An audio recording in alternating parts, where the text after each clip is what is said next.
Hello and good afternoon, everyone. Welcome to our Cancer Survivor Celebration Day. My name is Dr. Barani. And I'm Dr. King. As with so many things in our life today, our celebration this year is a bit different. And while we can't be together physically, we're still connected. And together we pay tribute to all cancer survivors today. Thank you for joining us.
Hi, I'm Patty Smith. I'm one of the Oncology Supportive Care Social Workers at the Kaufman Cancer Center.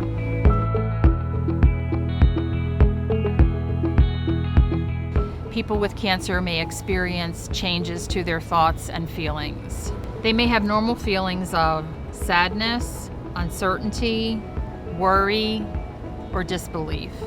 During COVID-19, these feelings may intensify to frustration, anger, shock, or fear. It is important to take care of your emotional health during this time.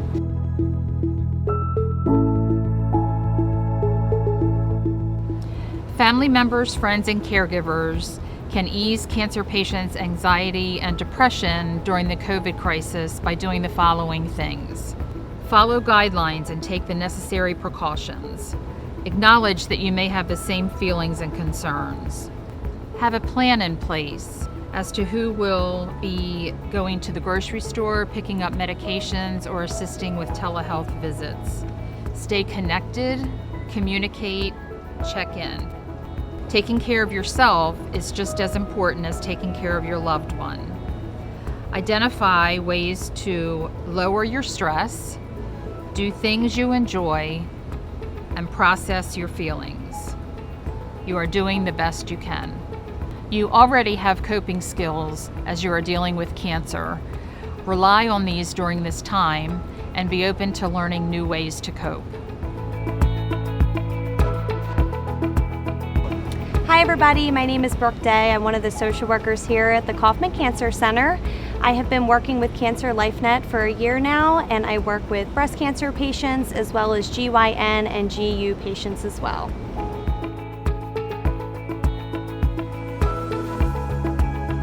Managing the practical concerns for social distancing can include a variety of tasks. One may ask a volunteer or friend to do their errands if they have any, to avoid going into stores. You can consider delivery for groceries or prescriptions. I know a lot of patients still have to come in to see their doctors face-to-face, but if telemedicine visit is an option, that would always be something that one can speak with their doctor about. A lot of cancer institutions, as well as the Kaufman Cancer Center, are taking precautions for all patients and caregivers, as well as our employees who walk through the door. We are doing symptom management screening, as well as everybody's temperature is being taken at the door also. So a lot of different safety precautions have been implemented here to include, to make sure social distancing is taking place.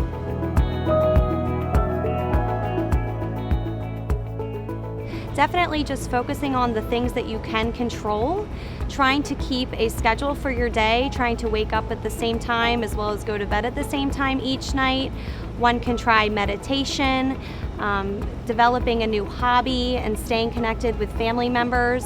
Here at Cancer LifeNet, we also have launched our virtual support groups. So if you feel like you're struggling or you want to just give our support groups a try, definitely reach out to us.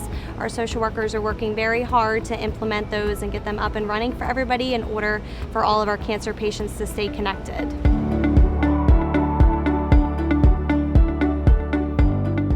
I'm Michelle Byers, and I'm a licensed clinical social worker, certified in palliative care and oncology.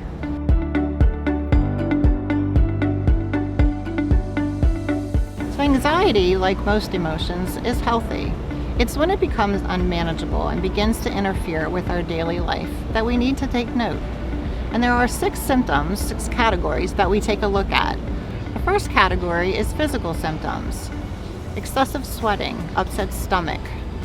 The second is cognitive issues, difficulty with your memory, insomnia, you're avoiding dealing with certain issues, procrastination, you are agitated and you're restless, and panic attacks. When these symptoms begin to prevent you from your daily routine, you're sleeping, eating, working, running errands, social interactions, that's the time when you may want to consider reaching out to a therapist for some help.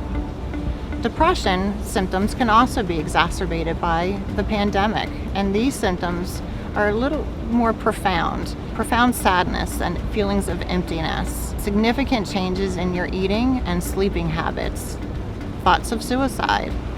And when these symptoms are lasting for a prolonged period of time, we would recommend that you reach out for some professional help.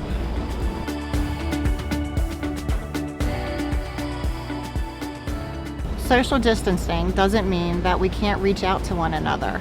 We have neighbors helping neighbors, offering to grocery shop and run errands for them. We have individuals making cards for our frontline healthcare workers and for individuals that are in nursing homes and assisted livings who can't be with their family members. These random acts of kindness send positive vibes to everyone. Hi, I'm Patsy Astorita, Manager of Supportive Care and Community Services here at the Kaufman Cancer Center. I work in the Cancer LifeNet program, providing support programs and services to our cancer patients, their family, and our community.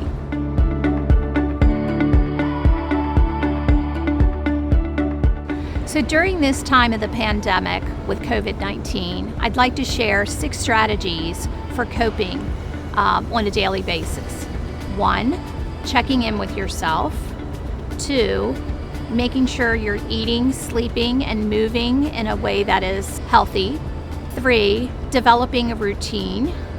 4, going outside regularly. 5, limiting your exposure to negativity. And 6, practicing kindness.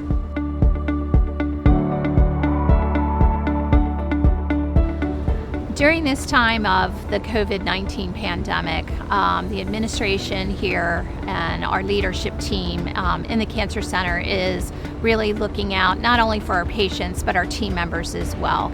We are making sure that they have the appropriate supplies and equipment to take care of you in a safe way.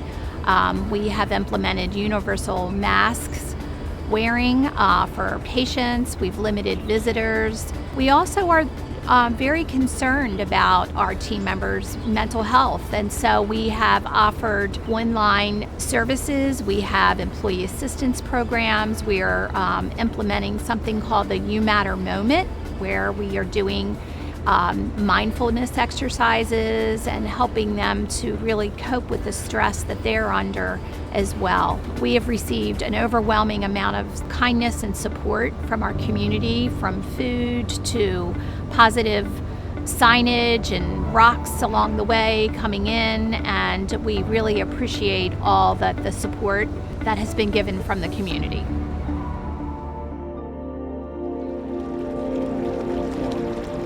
Hello practitioners, I'm Dr. Colleen Curran. I'm a licensed doctor of acupuncture and the main clinician and supervisor of clinical internships at the Kaufman Cancer Center in collaboration with MUIH.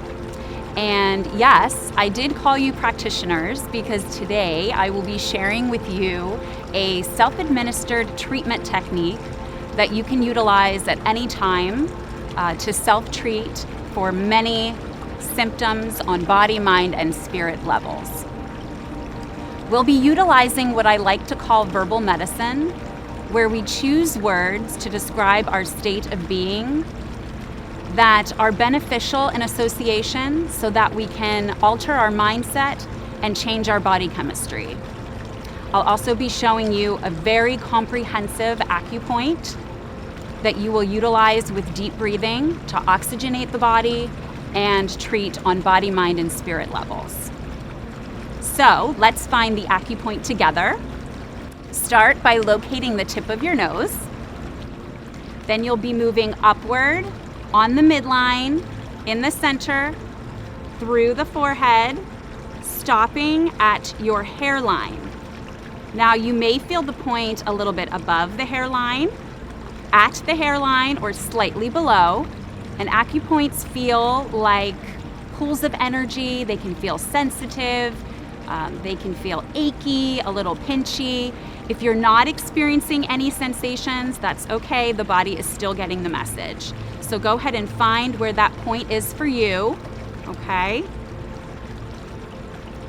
And then we will continue with the exercise. So, seated position, feet flat on the ground, sitting straight up. Close your eyes. What are you noticing in your body right now? It could feel like pain or tension in the body. If you're feeling a little anxiety or worry, it could feel like a fluttering of the chest. Whatever it may be, give it a name. Use a word to describe what you're feeling in your body.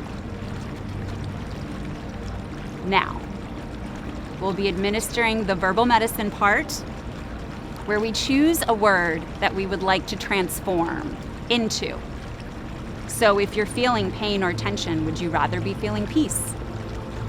If you're noticing stress in your body, would you rather be feeling serenity? Whatever that word is, that verbal medicine word, choose it. When was the last time that you felt that word? Where were you? Was it a place in nature? Was it a special place at home? Go there, envision it in your mind. So you're envisioning the word, you're envisioning the place. Now, we're going to be deep breathing together and accessing the acupoint. So if you want to place your hand over your belly or on your belly, and then the other hand on the acupoint, we're going to be inhaling together. And as we inhale, we'll be pressing upon the acupoint. And then we will be exhaling and releasing pressure on the acupoint. So inhaling through the nostrils, exhaling through the mouth. Ready? Envision that word, that state of being. Inhale, press. Exhale, release. Inhale, press. Exhale, release. Inhale, press. Exhale, release. Inhale, press. Exhale, release. Now relax, open your eyes, and what are you noticing? Do you feel a little bit calmer? If your word was serenity, do you feel that serenity? This is an exercise that you can access at any time for a minute or longer as you need it. So congratulations, you are all self-practitioners. Thank you.